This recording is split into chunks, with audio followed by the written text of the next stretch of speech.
할렐루야. 허물과 죄로 죽었던 우리를 예수님의 십자가의 보혈로 속량하사 하나님 안에서 참 가치 있고 하나님 안에 참 생명 있는 존재로 변화시켜 주신 우리 예수 그리스도의 은혜를 찬양합니다. 이제 여러분 드디어 코로나 바이러스라고 하는 긴 터널이 거의 끝나가는 것 같습니다. 그래서 다음 주일서부터는 우리가 함께 대면 예배로 오늘 본당에서 예배를 드릴 수 있게 됐습니다. 정말 우리가 우리 인생사가 한치 앞도 내다볼 수 없는, 또 우리가 얼마나 여러 면에서 연약한 존재인가 다시 한번 이 코로나 사태로 인해서 절실히 깨닫게 됐습니다.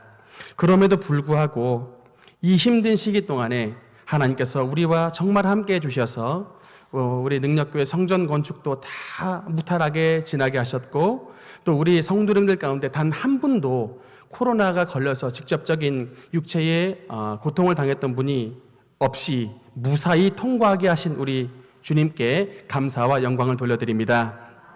이 시간 말씀을 나누는 우리 모든 능력의 성도님들 가운데에 성령께서 함께 주셔서 피곤한 자에게는 능력을 더해 주시며 무능한 자에게는 힘을 더하시나니 소년이라도 피곤하며 곤비하며 장정이라도 넘어지며 쓰러지되 오직 여호와를 앙망하는 자에게는 새 힘을 얻으리니 독수리의 날개치며 올라감 같을 것이요 다른 박질 하여도 곤비치 아니하겠고 걸어가도 피곤치 아니하리로다. 우리가 여러분 예배를 드릴 때에는 어떤 상태로 왔든지 간에 예배를 마칠 때에는 주님께서 약속하신 독수리의 날개치며 올라감 같은 새 힘을 여러분의 심령 가운데 공급받는 복된 예배 시간이 되시기를 주님 이름으로 축원합니다. 우리는 지금 계속해서 성령의 열매 시리즈로 말씀을 나누고 있습니다. 지난번에는 이제 성령의 열매 가운데 첫 번째 사랑의 열매, 그 다음에 두 번째 희락의 열매에 대해서 말씀을 나눴고, 이번 시간에는 성령의 열매 세 번째 시간입니다. 한번 따라 합시다. 화평.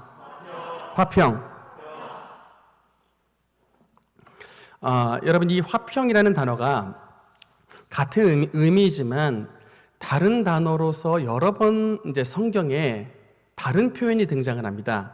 화평과 같은 단어가 한글로 또 다른 게 뭐가 있냐면 평강, 또 평화, 평안, 안녕, 이런 이제 여러 표현들이 실제로 우리 한글 성경 안에 등장을 합니다. 이렇게 한글로는 여러 가지 다양한 어휘로 쓰였지만 이 화평이라는 말은 헬라 원어로는 딱 한 가지 단어입니다. 어떤 단어냐면 에이레네. 한번 따라합시다. 에이레네. 제가 얼마 전 길가를 가다가 어떤 안경점 이름을 봤는데 에이레네 안경점이 나오더라고요. 헬라어를 모르시는 분들은 그냥 지나가셨겠지만 저는 헬라어를 조금 아니까 참 안경점 이름 한번 기가 막히게 잘 졌다 생각을 했습니다. 왜냐하면 그 안경점에서 만든 이 우리 집 안경을 쓰면 세상이 평화로워 보입니다, 이런 의미가 아니겠어요? 그래서 참 안경점 이름 한번 잘 졌다라고 생각을 했는데, 여러분, 이 이제 에이레네랑 똑같은 말이 구약 성경에 어떤 단어냐면 샬롬, 여러분 들어보시죠? 샬롬이라는 단어입니다. 이게 그래서 구약의 샬롬이라는 단어와 신약의 에이레네라는 단어가 둘 다 똑같이 화평, 평화, 이런 이제 같은 말인 것입니다.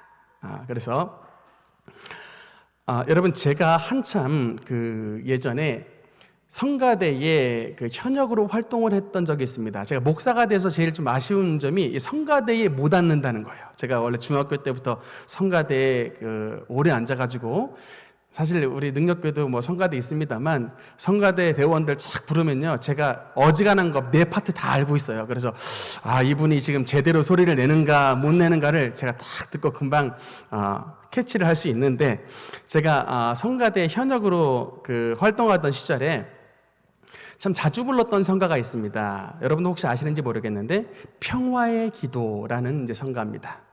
이게 성 프란시스라고 하는 유명한 분이 지으신 곡인데, 얼마 전에 유튜브에서 숭실고등학교 OB, 그러니까 이 숭실고등학교 나오셨던 그런 이제 남성 합창단이 부른 평화의 기도를 유튜브에서 들은 적이 있는데 진짜 잘 부르더라고요. 정말 깜짝 놀랄 정도로 정말 잘 부르는데, 주여 나를 평화의 도구로 써주소서.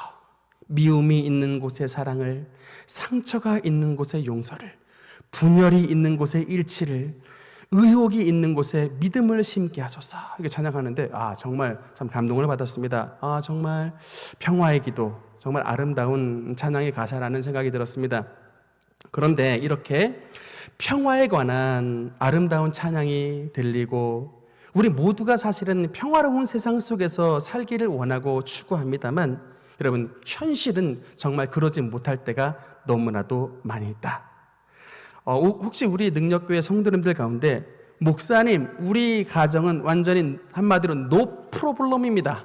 우리 가정은 불화, 다툼, 걱정 전혀 없습니다. 우리 가정은 정말 에덴 그 자체입니다. 혹시 이런 분들 혹시 계십니까? 그런 분 계시면 알려주시면 제가 짐 싸들고 그 집으로 이사를 가려고. 여러분, 지난번에도 한번 말씀을 드렸습니다만은, 우리나라의 이런 우울증, 또 분노 조절 장애, 또 공황 장애, 불안 장애 같은 이런 감정 조절과 정서에 관련한 이런 장애를 겪는 인구가 무려 지금 100만 명이 넘고 있다라는 말씀을 제가 한번 드렸습니다. 그거는 사실 이제 약을 먹든지 또는 병원에 왔다 갔다 하든지 이런 통계에 잡힌 인구고, 사실은 그런 똑같은 질환을 앓지만 약이나 병원의 도움을 안 받고 있는 분들까지 합하면 실질적으로 훨씬 더 많습니다. 그러니까 최소 100만 명이고 정말로 많은 인구가 실제로 이런 정서 또는 감정의 장애로 인해서 고통을 겪고 있는데, 우리나라에 여러분 하루 평균 자살자 수가 몇 명이냐면 33명입니다. 즉 1시간에 1명 내지는 1명 반꼴로 이런 일을 벌인다라고 하는 얘기인데, 여러분, 사는 게 재미가 있고 사는 게 의미가 있는데 하루에 30명 이상이 이 나라에서 목숨을 끊겠습니까? 왜 그러냐면 바로 이거예요. 이렇게 바로 그 자살하시는 분의 마음은 딱 바로 이겁니다. 이렇게 살 바에야, 지금 이 꼴로 살 바에야 차라리 생을 관두는 게 낫다라고 그분은 판단이 되기 때문에 자살을 하는 거예요. 예전에 어떤 성도분에 대한 간증을 제가 이제 들었는데, 그 여성도분인데 그분의 시아버지가 아마도 자살로 생을 마감하셨던 분 같습니다. 근데 그 며느리 되신 분이 어느 날, 이분이 이제 살아가다가 어느 날 너무나 이제 몸이 아프고 또 너무나도 몸이 아프다 보니까 삶이 무기력해가지고 도무지 이게 내가 이렇게 살아야 되는가라고 하는 참 낙담과 이게 눌림이 찾아오더래요, 마음속에. 그런데 갑자기 이제 그러던 중에 창문 밖에서 돌아가셨던 시아버지 목소리가 나더래요. 창문 밖에서. 분명히 그분은 돌아가셨는데 창문 밖에서 돌아가신 시아버지의 목소리가 들리는데, 뭐라고 들리냐면, 이제 그게 아마도 제가 생각했을 때 육성이 아니고 그 상황에서는 아마 이제 영적인 귀가 열려가지고 이제 영적인 소리가 들렸던 것 같은데, 이렇게 말을 하답니다. 너 지금 밖으로 뛰어내리면 나처럼 하늘로 훨훨 날 수 있다. 생전에 시아버지 똑같은 목소리로 창문 밖에서 그렇게 목소리가 들리더래요. 너 지금 밖으로 뛰어내리면 나처럼 하늘로 훨훨 날 수 있다. 그런데 희한하게 그 목소리를 듣는 순간 이 지긋지긋한 아픔의 세계에서 벗어나서 진짜 하늘 그 자유로운 세계로 훨훨 날고 싶은 그런 충동이 그냥 막 갑자기 마음속에 막 꽉 하고 올라오더래요. 그래가지고 들었던 그 소리에 따라서 창문 밖으로 뛰어내리려고 몸을 탁 내미니까 식구들이 갑자기 다 들어와가지고 막 붙잡고서 난리가 나가지고, 그래서 그 당시에 이제 벌써 오래전 일입니다만 우리 원로 목사님이 그때 그 가정을 방문하셔가지고 이제 이것도 다 사탄의 역사이기 때문에 악한 귀신 쫓아내야 된다 그래가지고 며칠 동안에 이제 작정 기도를 드리시는 바람에 다행히 이제 그 충동 증세가 그때 멈춰졌고 지금은 이 다른 교회에서 아주 주님을 잘 섬기는 신실한 집사님으로 살고 계십니다. 그런데 여러분, 어쨌든 자살은 하나님이 기뻐하시는 일이 결단코 아니라는 사실을 여러분 마음에 새기시기 바랍니다. 어떤 삶의 어려움과 고난이 있어도 절대로 하나님이 주신 생명을 여러분 스스로 끊는 이런 것은 행해서는 안 됩니다. 성경에 3명의 인물의 공통점이 있습니다. 사울, 또 가룟 유다, 그 다음에 다윗의 모사, 군대 이제 전략가였던 아이도벨, 세 명의 사울과 가룟 유다와 아이도벨이라고 하는 사람은 공통점이 있는데 다 악인이라는 공통점이 있어요. 이 악인이라는 공통점이 있는데 이 3사람 다 죽었을 때 그냥 자연사로 죽은 것이 아니라 스스로 목숨을 끊어 죽었던 것입니다. 그러니까 여러분, 이것은 무엇을 나타내고 있어요? 하나같이 하나님의 뜻을 반역하고 거스렀던 악인의 삶을 살았던 자들이 스스로 목숨을 끊었던 자살의 모습이 나왔던 것을 볼 때에 결단코 자살은 하나님이 기뻐하시는 뜻이 아니라는 사실을 여러분의 영혼에 새기시길 바랍니다. 왜 여러분 인생이 하나님이 주신 평화를 잃어버리고 이런 불화와 다툼과 또한 또 자살 같은 이런 슬픔으로 인생을 마감하게 되는가? 여기에 중요한 통찰력을 제공해 주는 말씀이 있습니다. 누가복음 19장에 보면 예수님이 우시는 장면이 나옵니다.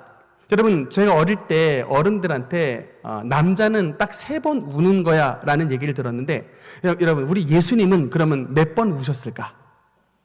예수님도 딱 3번 우셨습니다. 성경에 예수님께서 우신 장면이 딱 3번이 나와요. 근데 첫 번째 예수님께서 우셨던 장면은 나사로, 친구 나사로가 죽었을 때 주님께서 우셨고, 두 번째 예수님이 우셨던 장면은 십자가를 앞두고 겟세마네 동산에서 아버지께 기도할 때 눈물을 흘리시면서 기도했고, 그 다음에 이 3번째 장면이 바로 이 장면입니다.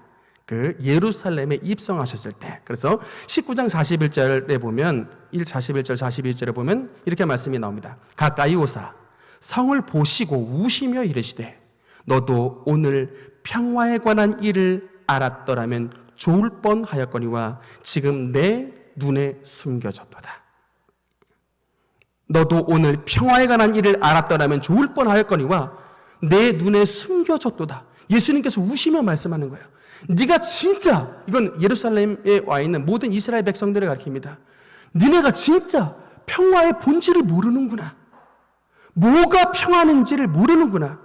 울고 있는 것입니다. 예수님께서. 백성들이 평화를 제대로 볼 줄 아는 안목이 없는 것 자체에 예수님께서 슬픔을 가지셨다. 사실 여러분, 우리가 다 평화라는 단어를 쓰지만 여러분, 세상 사람들이 아는 평화라는 말과 하나님이 주신 평화라는 말은 평화라는 단어는 같지만 개념 자체가 완전히 다릅니다. 여러분, 세상 사람들이 아는 평화라는 단어는 어떤 평화냐면, 여러분 혹시 이런 단어 들어보셨습니까? 팍스 로마나라는 단어 들어보셨습니까? 팍스 로마나. 이게 로마의 평화라는 단어가 여러분 팍스 로마나예요. 이 팍스라는 단어에서 영어의 피스, 평화라는 단어가 왔습니다. 팍스 로마나, 로마의 평화예요. 여러분, 세상 사람들이 원하는 평화는 바로 팍스 로마나입니다. 뭡니까? 힘과 무력으로 눌러 진압하여 얻는 평화, 이게 바로 팍스 로마나입니다. 까부는 애들, 까부는 민족들, 반항하는 애들, 누구가 날 것 없이 다 철과 무기와 칼과 창으로 다 눌러버려서 진압시켜서 절대로 반항하지 못하도록 꼼짝 못하게 눌러버리는 이런 무력 진압의 평화, 그 평화의 방식, 그게 바로 팍스 로마나입니다. 여러분, 예수님의 제자 가운데 가룟 유다라고 하는 제자 있죠. 여러분, 이 가룟 유다가 꿈꿨던 예수 그리스도의 모습은 바로 이런 팍스 로마나와 같은 이런 무력을 사용하시는 예수 그리스도의 모습이었습니다. 무력으로 유대를 제압하고 있는 이런 로마를 완전히 몰아내고 다시금 다윗과 같은 군주, 예수님이 다윗과 같은 군주가 되어 우리 이스라엘이 전체 이 로마로부터 해방되기를 원하는 이런 메시아상을 꿈꿨던 사람이 여러분 가룟 유다인데, 성경을 보니까 아주 재미있는 핵심적인 말씀을 발견을 했습니다. 여러분, 가룟 유다가 예수님을 배신을 했는데 어느 때에 최종적으로 예수님을 배신하기로 결심을 했는지 아십니까? 어떤 때에? 맨 마지막 순간에. 그때가 바로 세족식입니다. 예수님께서 제자들의 발을 씻기셨던 그 세족식의 장면에서 맨 이것을 마지막으로 가룟 유다는 결심을 하는 거예요. 예수님을 배반하기로 결심했습니다. 여러분, 이 세족식의 장면이 뭐예요? 원래 여러분 유대 사회에서 발을 씻기는 일이 있는데 그 발을 씻기는 일은 노예 가운데서 종들 가운데 가장 낮은 둘로스라고 하는 최고 등급 낮은 종들이 남의 발을 씻기는 일을 했습니다. 그런데 이 일을 지금 누가 하셔요? 자기가 꿈꿨던 메시아를 꿈꿨던 나사렛 예수가 남의 발이나 씻기고 있는 거예요. 지금 예수님, 자기가 꿈꿨던 예수님은 당장에 칼을 차고 나가서 능력을 발휘해서 저 로마를 몰아내는 이런 무력군주가 되기를 원했는데 지금 보니까 제자들의 발이나 닦고 있거든.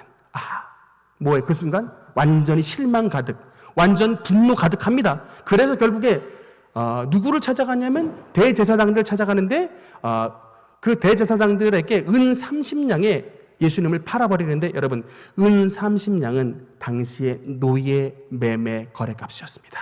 그러니까 예수님을 어떤 존재로 취급한 거예요? 내가 노예를 메시아로 착각했구나 라고 얘기하는 거예요. 세상의 무력을 평화의 수단으로 삼아 추구했던 가룟 유다의 인생의 결론, 결국 자살로 마감해버리고 말았습니다. 그런데 여러분, 하나님이 진정으로 원하시는 평강은 여러분 팍스 로마나가 아니고 하나님이 진짜로 우리에게 주시기를 원하는 평강은 여러분 샬롬의 평강입니다. 샬롬의 평강입니다. 여러분, 샬롬이라는 말은 여러분 그냥 평안하다라는 말이 아니에요. 그냥 뭐 아무 일 없이 뭐 좋다 이런 의미가 아닙니다. 샬롬이라고 하는 말의 이 속뜻은 뭐가 담겨 있냐면 하나님과 올바른 관계가 정립됨으로 말미암아 얻는 평강이 바로 샬롬의 은혜입니다. 그러니까 이 단어 속에는 전제, 베이스가 깔려 있는 거예요. 하나님으로 말미암아 좋은 관계가 성립되고 하나님으로 말미암아 올바른 관계가 정립되었을 때에 얻는 백성들의, 자녀들의 평강이 바로 샬롬입니다. 베이스가 있는 거예요. 그러니까 여러분, 이 샬롬, 세상 사람들이 팍스로만 하는 뭐가 없어요? 하나님이 없습니다. 대신에 그 자리에 뭐가 있어요? 힘과 무력이 있는 거예요. 그러나 여러분, 샬롬의 자리는 뭐가 있어요? 뭐 내가 힘이 세든 좋은 대학 나오든 내가 뭐 타워 팰리스에 살든 아니면 뭐 조금 어렵게 살든 이건 문제가 안 되는 거예요. 대신에 여러분, 샬롬의 평강의 전제는 그 사람이 하나님과 지금 올바른 관계가 정립이 되어 있느냐를 질문을 하는 그 단어가 바로 여러분 샬롬이라는 것의 의미인 것입니다. 여러분, 이 샬롬을 만들 수 있는 분이, 유일한 분이 누구예요? 그분이 예수 그리스도인 것입니다. 여러분, 우리가 착각을 하면 안 돼요. 세상 사람들이 신이라고 추앙을 하는 뭐 부처나 또는 뭐 공자나 또는 마호메트나 뭐 이런 분들 계신데 사실 이런 분들이 우리 인간적인 관점에서는 서목사보다 훨씬 훌륭한 분들입니다. 정말 존경스러운 분들이에요. 훨씬 훌륭하고 윤리적으로 보면 착하게 살았던 것 분명합니다. 인간적 관점에서는 굉장히 존경할 만한 사람들인 건 맞아요. 그런데 여러분, 예수님과 이분들과의 차이는 그분들은 그냥 인간의 한 분이지만 다른 인간들과 비교했을 때 선하게 사셨던 분이고, 그러나 예수님은 온 인류 가운데 단 한 사람이에요. 유일한 단 한 사람, 우리의 모든 죄를 속량할 수 있는, 우리의 모든 죄를 씻을 수 있는 유일한 사람이 바로 예수 그리스도인 것입니다. 여러분, 그래서 예수님과 뭐 공자와 이런 거 바늘을 똑같이 놔서는 안 되는 거예요. 여러분, 왜 참 이 사단이라고 하는 이 악한 마귀라는 놈이 그렇게 각 가정에 우상 숭배를 권장하는가? 여러분, 우리 민족도 옛날에 우리의 복음을 받기 전에 각 가정마다 다 조상제사 우상을 섬겼죠. 그 전에는 또 부처를 신이라고 믿고 그렇게 열심히 부처님 섬겼죠. 왜 이렇게 여러분, 이 마귀라는 놈은 그렇게 각 가정 가운데 역사에서 우상을 섬기게 하는가? 단 하나입니다. 예수님으로 말미암아 생명을 못 얻게 만들려고 하는 것입니다. 그 가정에 예수의 피가 뿌려지면 자기의 영역이 빼앗기는 거예요. 그런데 그 가정에 뭐 부처가 들어가든 뭐 알라가 들어가든 또는 뭐 조상 풍습이 들어가든 그 속에 예수 말고 다른 게 들어가면 다 마귀의 밥이거든요. 그러니까는 이 마귀라는 놈이 어떻게든지 다른 우상 숭배를 조장합니다만, 여러분, 그러나 유일하게 우리가 생명을 얻을 수 있는 유일한 방법은 나사렛 예수 그리스도의 보혈밖에 없음을 믿으시기 바랍니다. 예수님께서 3년 반 동안 공생애를 하실 때 예수님이 그 하나님을 부르는 유일한 호칭 한 가지가 있습니다. 여러분, 예수님께서 하나님을 불렀던 유일한 호칭 한 가지가 뭔지 아십니까? 바로 아버지라는 단어입니다. 아버지라고 불렀습니다. 항상 예수님은 하나님을 부를 때 아버지라고 불렀습니다. 그런데 딱 한 군데, 성경에 딱 한 번 하나님을 아버지로 부르지 못했던 장면이 나옵니다. 그곳이 어디냐면 바로 십자가입니다.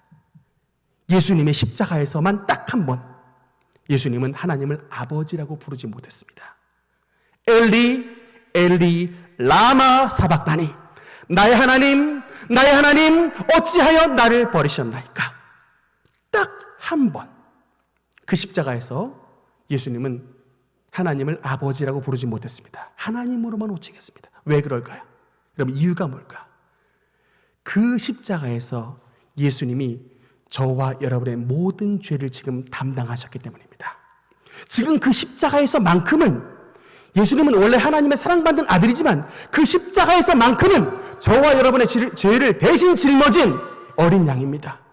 그러니까 죄가 가득하니까, 예수님께 죄가 덮여져 있으니까 예수님이 하나님을 아버지로 못 부른 거예요.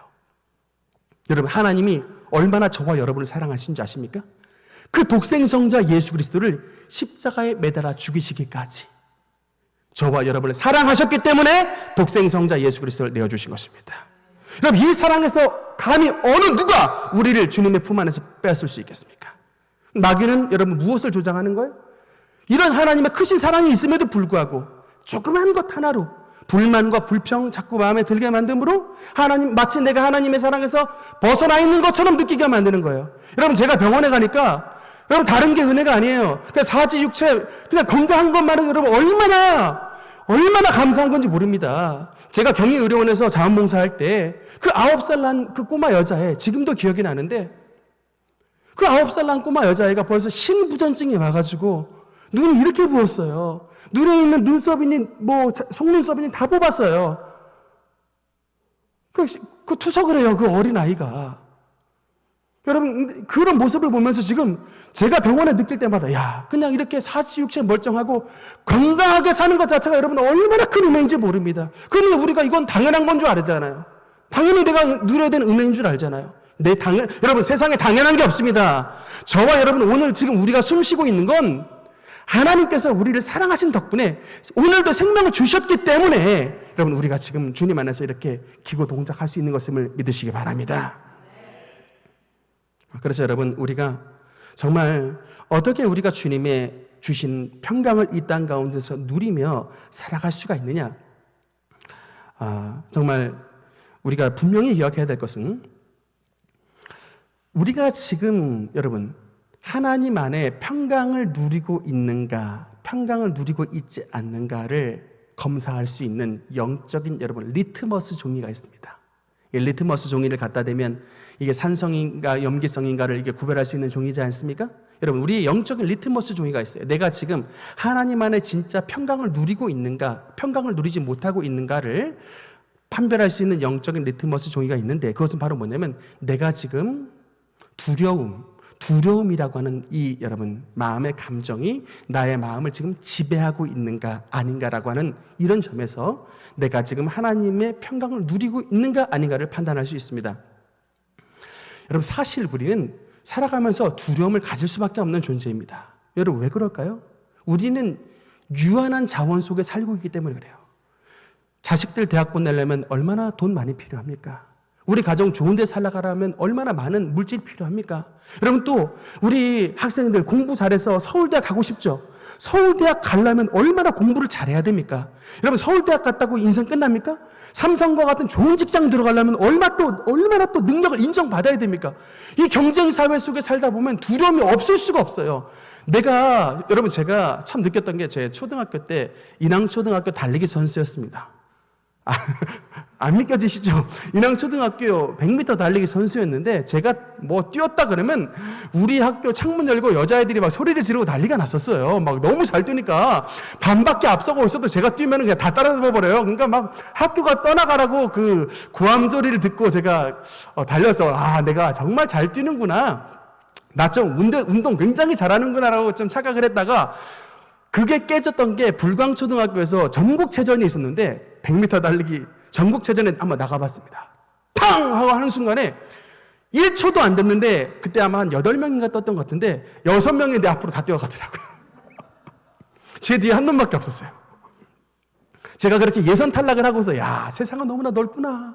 난 정말 달리기를 못하는 사람인데 내가 왜 이렇게 달리기 잘한다고 착각을 했지? 참 그렇게 그런 경험이 있어요. 여러분 내가 이런 좁은 우물한 개구리로 살 때는 정말 공부 잘하는 것 같고 능력이 있는 것 같은데 넓은 우물에 한번 나가보세요. 정말 나보다 잘난 사람, 정말 나보다 공부 잘하는 사람, 정말 나보다 능력 출중한 사람들 얼마든지 많습니다. 그런 사람들 보면 여러분 내 마음속에 뭐가 틈타냐면 두려움이 틈타요. 내가 정말 잘난 줄 알았는데 알고 보니까 아무것도 아니었구나. 근데 그래서 우리 사실 인간의 마음으로 봤을 때 두려움이 드는 건 사실은 당연한 일입니다. 그런데 우리가 적어도 우리가 예수님을 믿는다라고 한다면 여러분 우리는 그 두려움이 뭐로 대체가 돼야 되는 거예요. 그러니까 세상 사람도 두려움에 빠질 수밖에 없습니다만 우리가 예수님을 진짜 믿는 사람이라면 그럼에도 불구하고가 들어가야 되는 거예요. 내가 약하지만, 내가 모자르지만, 내가 물질 부족하지만, 내가 능력 모자르지만 그럼에도 불구하고 나와 함께 하신 하나님이 능력 충만하시고 온 우주 만물을 지으신 창조주이시기 때문에 나와 함께 하신 주님 믿고 나가면 나는 반드시 승리할 수 있다라는 그런 담대한 믿음 가지고 나아가야 되는 것입니다. 여러분 이게 바로 영적인 영안이 열리는 이런 믿음이에요. 여러분 선지자 엘리사라고 두려움이 없겠습니까? 여러분 저도 지난주 목요일 날에 목사님들 만났지만 우리 신대원 동기들 만났어요. 신대원 동기가 제가 2008년도 처음 만났던 사람인데 그 당시에 덕운동에 정말 오두막 같은 데서 교회 시작했다가 지금 뭐 한 13년 만에 교회 너무나도 기가 막히게 아름다운 교회 건물 보고 농담 아닙니다. 한 30분간 연달아서 감탄사를 이렇게 말하더라고요. 우리 그냥 성도들은 그냥 이 교회 가면 이 교회 가고 저 교회 가면 저 교회 같으니까 그게 별로 마음에 다가오지 않겠지만 교회를 일구어야 되는 입장에서 보면 이건 보통 일이 아닌 거예요. 더더군다나 그 막 오두막 같은 데서 이렇게 좋은 데 오다 보니까 어떻게 저보다 다 10살 많으신 분들인데 꼬박꼬박 존댓말 써요. 다 우리 사이는 원래 다 그냥 반말하고 형 동생 하는 사이인데 꼬박꼬박 존댓말 쓴다니까요. 10살 다 이상 많으신 형님들이. 근데 여러분 우리가 뭐를 믿고 나가는 사람이냐면 우리는 약하고 우리는 미련하지만 우리와 함께 하신 하나님은 우리의 모든 능력보다 더욱더 충만하신 하나님인 것을 믿고 나가는 사람들인 것입니다. 여러분 엘리사도 마찬가지입니다. 엘리사가 있었던 도단성에 아람 군대가 쳐들어왔어요. 말하자면 그냥 서울시에 인민군이 쳐들어온 상황입니다. 서울시에 인민군 쳐들어왔으면 우리 보통 사람들이 다 짐 싸고 저 부산으로 피난 갔겠지만 여러분 이 상황 속에서 엘리사는 하나님 앞에 기도를 했어요. 저도 만약에 그 상황이었다면 분명히 짐 싸고 피난 가야 아니 엘리사도 사람인데 살아야죠. 근데 피난을 안 갔습니다. 그래서 담대해요. 평화예요. 도리어 막 그 같이 있던 사환에게 젊은 사환한테 가르쳐줘요. 그래서 그 엘리사의 이런 평안의 비결이 뭔가를 그 사환이 딱 영적인 눈을 들어서 봤더니 비결이 나왔습니다. 뭐냐면 그 도단성 전체를 둘러쌌던 그 수많은 아람 군대보다 이 아람 군대 전체를 둘러쌌던 하나님의 군대를 본 거예요. 이 도단성 전체를 둘러싼 아람의 군대를 봤을 때는 완전히 두려운데 이보다도 훨씬 더 많은 하나님의 군대, 천사의 군대가 그 군대가 여러분 엘리야를 그 하늘로 데리고 갔던 천상의 군대 아닙니까? 아람 군대보다 훨씬 더 많은 군대가 아람 전체를 둘러싸 있는 그 하늘의 천사의 부대를 봤을 때 엘리사가 마음이 평안해진 거예요. 그리고 담대해졌던 것입니다.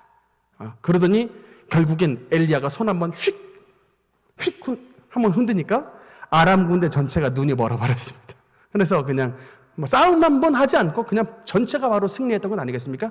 여러분들, 우리가 하나님을 진짜 믿느냐 안 믿느냐의 여러분 그 기로는 바로 이거예요. 에이, 무슨 그런 말도 안 되는 소리가 있어요. 그러면 여러분, 교회는 다녀도 사실은 심령 불신자예요. 여러분, 주님 믿음이 여러분의 삶 가운데 전혀 도움이 되지 못해요. 근데 여러분, 진짜 그 엘리사에게 나타나셨던 아람 군대 전체를 둘러싼 하나님의 군대를 보내셨던 그 하나님을 믿으면 여러분 삶 가운데 여러분 두려움이나 걱정, 근심이 아니라 그 하나님을 믿고 나아가 믿음으로 전심전력하시는 성도가 되면 그게 여러분 진짜 믿음의 사람인 것입니다. 이런 사람, 이런 신앙으로 나가면 여러분 진짜 그곳에 주님의 기적과 은혜가 나타날 줄 믿습니다. 여러분, 성경에 보면 화평케 하는 자는 복이 있나니 그들이 하나님의 아들이라 일컬음을 받을 것이며 라는 말씀이 있습니다. 산상수훈의 유명한 말씀인데 이 부분을 사실은 영어로 보면 그냥 피스메이커, 화평케 하는 자 한 단어로 나와 있지만 사실 여러분 우리가 어떻게 하나님의 화평을 누리며 삶을 살아갈까를 이게 원어로 보면 두 가지의 단어가 들어있는 것을 알 수가 있어요. 아까 화평이라는 단어에 에이레네라는 단어가 있고 그 다음에 하나 단어가 더 있는데 포이에오라는 단어가 있습니다. 아까 에이레네는 무슨 뜻이라 그랬죠? 평화라는 뜻인데 그럼 포이에오가 뜻이 뭘까? 만들다라는 뜻입니다. 여러분, 그래서 평화는 그냥 물론 하나님이 주신 은혜지만 그냥 뭐 감나무에서 감이 떨어지기를 기다리는 자에게 임하는 것이 아니라 우리의 삶 가운데 하나님의 능력을 믿고 주님의 평강을 바라기로 소망하며 열심으로 전력하는 자들에게 주어주신 하나님의 은혜의 산물이라는 사실을 여러분 믿으시기 바랍니다. 우리가 삶 가운데 만들어 나가야 되는 거예요. 우리가 내가 평강의 사람이 되어야겠다 결심하고 여러분 삶 가운데 그것을 만들어 나가야 되는 거예요. 여러분 요새 연세 잡수신 분들 아마 이런저런 약들을 좀 아마 드실 겁니다. 제가 지난번 텔레비전을 보니까 의사 선생님들이 자기가 의사였지만 꼭 평상시에 먹는 약이 한 2종류가 된다고 하더라고요. 그러니까 이제 건강 보충제들인데 그 중에 하나가 뭐냐면 유산균입니다. 여러분 혹시 유산균 장 좀 안 좋으신 분 프로바이오틱스 같은 유산균들 좀 챙겨 드시고 그 다음에 한 가지 더는 비타민 이런 약을 꼭 드신대요. 자기들도 의사지만 건강을 이제 챙기기 위해서 비타민과 유산균을 챙겨 먹는다고 하는데 한국 사람들의 문제가 뭐냐면 이게 너무 이게 정보가 지식이 많아가지고 자기가 거의 이게 의사의 반열에 올라와 있는 거예요. 그래가지고 여러분 이게 콜레스테롤 환자인데 콜레스테롤 약을 이게 그냥 내가 오늘 고기 많이 먹으면 막 콜레스테롤 약 막 2알씩 먹었다가 내가 오늘 그냥 야채 좀 먹고 좀 가볍게 먹으면 콜레스테롤 약도 또 한동안 안 먹었다가 내가 식사 봐가지고 이렇게 먹고 말았다 먹고 말았다 이런 사람들이 의외로 많다는 거예요. 그러면서 의사가 하는 말이 그냥 꾸준하게 약을 꾸준하게 먹는 게 진짜 몸에 양약이 된다라는 얘기를 하셨는데 여러분 이 하나님 우리가 이런 평강을 누리기 위해서는 하나님의 말씀이 우리의 삶 가운데 양약이 되는 것을 믿으시기 바랍니다. 그래서 여러분 이 하나님의 말씀을 마치 우리가 여러분 매일매일 비타민 먹고 매일매일 유산균 먹듯이 하나님의 말씀을 우리가 매일매일 섭취해야 우리의 마음속에 이게 쌓여져 있는 영적인 이런 죄악의 콜레스테롤 같은 것들이 녹아지는 거예요. 여러분 기분 좋으면 그냥 잔뜩 성경 읽다가 기분 나쁘면 그냥 뭐 한 달이고 2달이고 성경 빠이빠이 해버렸다가 교회에 오면 잠깐 한번 펴보는 이런 신앙생활로는 여러분 주님의 평강을 누릴 수가 없는 거예요. 여러분 우리가 비타민을 꾸준히 먹었을 때 이게 막 2년 3년 되면 우리 몸에 효과가 나타나게 되는 것입니다. 우리가 콜레스테롤 약을 계속 꾸준하게 먹었을 때 우리 고지혈증에서 점점 이게 벗어나게 되는 거예요. 여러분 마찬가지입니다. 어떻게 우리가 평강의 삶을 살아갈 수가 있느냐? 한 방에 여러분 내 마음속에 미움이 사라집니까? 한 방에 누군가의 원한이 사라지냐고요? 하나님의 말씀을 날마다 영적인 양식으로 삼아 말씀을 계속해서 어제나 오늘이나 세월이 지나도 하나님의 말씀을 항상 가까이 하는 삶을 살아갈 때 이런 사람이 여러분 하나님께서 주신 진정한 평강의 은혜를 누리게 되게 되는 것입니다. 여러분 참 우리가 이 평강에 대해서 말씀하신 또 중요한 말씀이 뭐냐면 이런 말씀이 있어요. 로마서 12장에 보면 할 수 있거든 너희로서는 모든 사람과 더불어 화목하라. 뭐라고 써 있어요? 모든 사람과 더불어 화목하라 라고 하는 말 앞에 어떤 말씀이 있어요? 할 수 있거든. 그러니까 이 말은 뭘까요, 여러분? 하나님도 우리가 모든 사람과 더불어 평화하기 쉽지 않다는 사실을 아신다, 모르신다? 아신다는 얘기예요. 그러니까 우리가 우리에게 화를 내고 우리를 열받게 하고 우리를 분노하게 하는 사람과 모든 사람과 더불어 화목하게 하는 거 쉽지 않다는 사실을 하나님이 아신다, 모르신다? 아신다는 얘기예요. 그러나 그럼에도 불구하고 그런 현장에도 불구하고 할 수 있거든 그것을 나의 말씀으로 수용하는 자에게는 하나님께서 특별한 은혜를 허락해 주신다라고 하는 것입니다.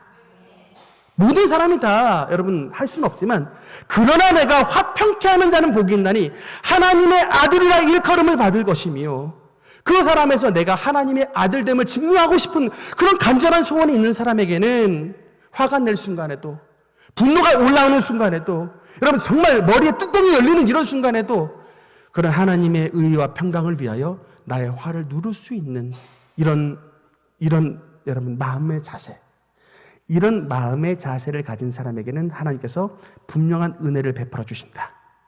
여러분 하나님은 평강의 하나님이시라고 했습니다. 평강의 하나님이 성경에 정말 많이 나오는 단어예요. 이게 은혜와 평강 주시기를 원하노라.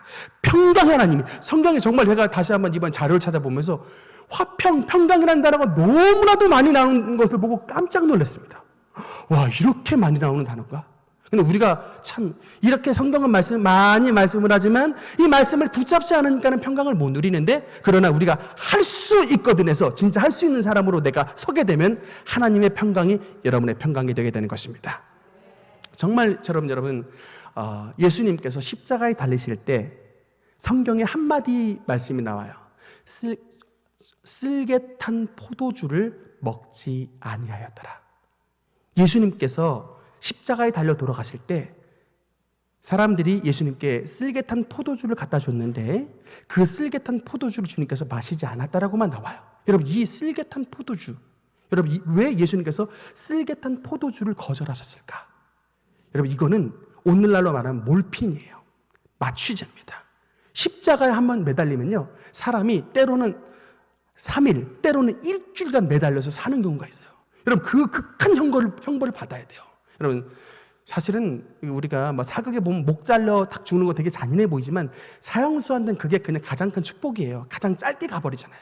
그런데 죽지도 않고 죽음의 상태를 막 3일이건 일주일이건 막 버텨가는 그래서 십자가형이 제일 무서운 형벌이에요. 그런데 그 형벌을 당하기 전에 주 예수한테 쓸개탄 포도주를 줍니다. 왜냐하면 그 마취를 조금 그래서 취기라도 이거를 이 고통을 좀 잊게 만들려고. 그런데 예수님은 그 쓸개탄 포도주를 거절하셨다. 여러분 이유가 뭡니까?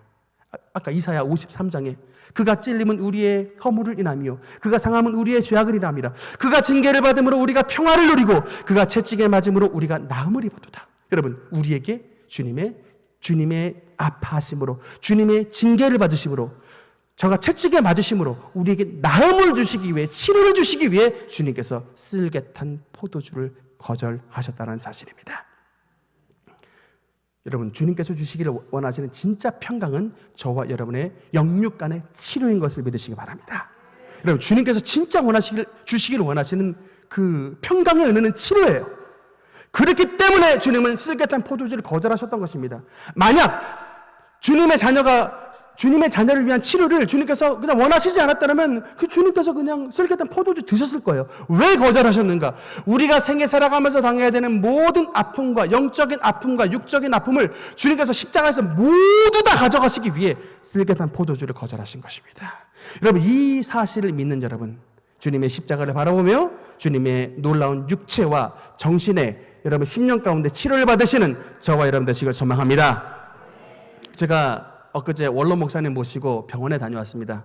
제가 진짜 일산병원의 정형외과를 갔다 왔는데 정말 놀랐어요. 진짜 놀래요. 담당 의사가 여자 선생인데 이제 그 목사님이 이제 골다공증 검사 때문에 이제 1년에 한 번씩 그 병원을 찾아가는데 의사가 이제 목사님 차례가 돼서 불러서 방에 딱 들어갔더니 너무 놀래가지고 의사의 모니터 화면을 이렇게 돌려주더라고요. 이게 그러면서 78세 맞으시죠? 그러는 거예요. 맞다는. 아니 어떻게 환자분은 시간이 지나면 지날수록 보통 여자들이 골다공증이 이게 세월이 지나면 지날수록 이게 골에 이게 구멍이 생겨가지고 이게 골 덴시티 이게 농도가 굉장히 좀 줄어들게 돼 있는데 당신은 어떻게 이렇게 세월이 지났는데 점점점 좋아지냐고 이 그래프가 이렇게 올라가 있어요. 골밀도 그래프가 이렇게 올라갔습니다. 더더군다나 척추는 이게 마이너스 1점 몇 대라 이거 완전 청년이래요. 청년 척추가 됐다고. 근데 이게 추적을 하고 있어요. 이게 2017년 6년도에는 이게 골다공증이었대요. 그래서 마이너스 3점 몇 이렇게 돼 있다가 점점 이게 3점 몇, 2점 몇 이건 지금 막 척추는 1점 몇. 근데 제가 원론 목사님 뵈잖아요. 여러분 이게 치료를 정말 기도 많이 하세요. 여러분 진짜 기도 많이 하신다고요. 여러분 이거를 우습게 여기면 안 돼요. 제가 항상 얘기하죠. 억셉트 하지 말라고. 여러분의 질병을 사인 억셉트 하지 말라고. 이걸 레지스트 해야 돼요. 저항하시라고요. 가족력으로 어떤 질병이 들어왔건 저항하시라고요. 불법이다! 나가라! 저항하시라고요. 이 저항하는 사람과 에이 그 약이나 먹고 그냥 할 수 없지 이렇게 지내는 사람은 여러분 정말 차이가 난다고요. 제가 옆에서 목사님 뵈면서 항상 저항하는 모습을 뵈는데 어떻게 나이가 80이 되도록 지금도 저항을 하시는지 모르겠어요. 근데 저항하니까 그 십자가의 주님의 치료의 은혜가 항상 함께 하셔서 정말 늙어도 여전히 결실하고 진에게 풍족하고 빛이 청청한 여호와의 정직하심을 드러내는 복된 노년을 살고 계시는 것입니다. 우리 능력교회 모든 성도 여러분, 지금 능력교회 정말 치료의 강물이 흐르고 있습니다. 제가 예배 축도 전에 항상 얘기하죠. 저 그냥 얘기하는 건 아닙니다. 그 시간에는 정말 환상을 하나님께서 기가 막히게 보여주세요. 지난주는 이게 목에 막 기부스 같은 게 막 촥 풀려나가더라고요. 그래서 이번에 누가 주인공인가 했더니 큰샘 집사가 문자가 왔어요. 갑자기 그냥 야! 소리 높여서 찬양 부르는데 막 며칠간 그렇게 아팠던 목이 그냥 갑자기 그냥 나아버렸다고. 아니 제가 물어보지도 않았는데 그냥 문자가 왔다니까요. 그래서 목이 나았다고. 그러니까 이렇게 연락을 보내주시니까 제가 아는데 여러분 이런 신기한 일이 실제로 우리 지금 능력교회 안에 하나님의 기름 부음으로 임하고 있는 것을 믿으시기 바랍니다. 주님의 은혜를 사모하는 여러분이 모두가 은혜의 주인공입니다.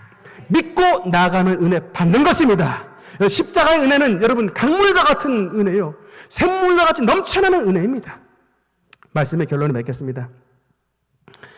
사랑하는 성도 여러분, 정말 이 험한 세상 속에 살아갈 때 정말 우리가 참 평화를 누리기가 쉽지가 않습니다. 우리가 왜냐하면 또 사업터에서 또 일터에서 또 가정에서 참 여러분의 심령을 편치 않게 하는 많은 사람들이 분명히 존재합니다. 여러분 그럼에도 불구하고 예수님 다 아시잖아요. 그러니까 여러분이 뭐가 돼야 되냐면 피스메이커가 돼야 되는 거예요. 화평케 하는 자가 되어야 되는 겁니다. 여러분 이 말은 뭐냐면 여러분이 여러분의 자리에서 악의 연결고리를 끊는 사람이 되어야 되는 것입니다. 악의 연결고리를 끊어내고 불화의 연결고리를 끊어내고 여러분이 하나님의 이 대사가 돼서 불화하는 사람들의 손을 잡아서 그 사람들을 십자가의 길로 인도하는 사람이 되는 것, 그게 바로 여러분 진짜 피스메이커입니다. 하나님이 진짜 원하시는 삶이에요. 여러분 진짜 하나님의 아들 십자가의 모습이 바로 여러분 이 화평의 모습 아닙니까? 주님께서 우리 화목제물이 되시기 위해 우리 주님의 몸을 십자가에 버리신 건 아니겠습니까? 주님의 길을 따르는 저와 여러분이라면 그래서 삶에서 화목제물이 돼야 되는 거예요. 내가 죽어야 됩니다. 내가 제물이 되고 내가 예수님 때문에 용서하고 내가 예수님 때문에 양보하고 내가 예수님 때문에 낮아지고 내가 예수님 때문에 헌신하는 그런 여러분 그게 바로 십자가 공동체입니다. 그런 은혜가 여러분 한국교회 가운데 회복이 돼야만이 진짜 여러분 진정한 부흥의 역사가 이 땅 가운데 우리 교회 가운데 나타나게 되게 되는 것입니다. 정말 주님의 길을 걸어가는 피스메이커 십자가의 길을 걷는 여러분들에게 하나님께서 평강의 평강으로 도와주시며 주님의 놀라우신 치료의 은혜로 함께 하실 줄 믿습니다. 그 날이 올 때까지 믿음으로 전진하시는 우리 모든 능력의 원석들 되시기를 주님 이름으로 축원합니다. 기도하시겠습니다.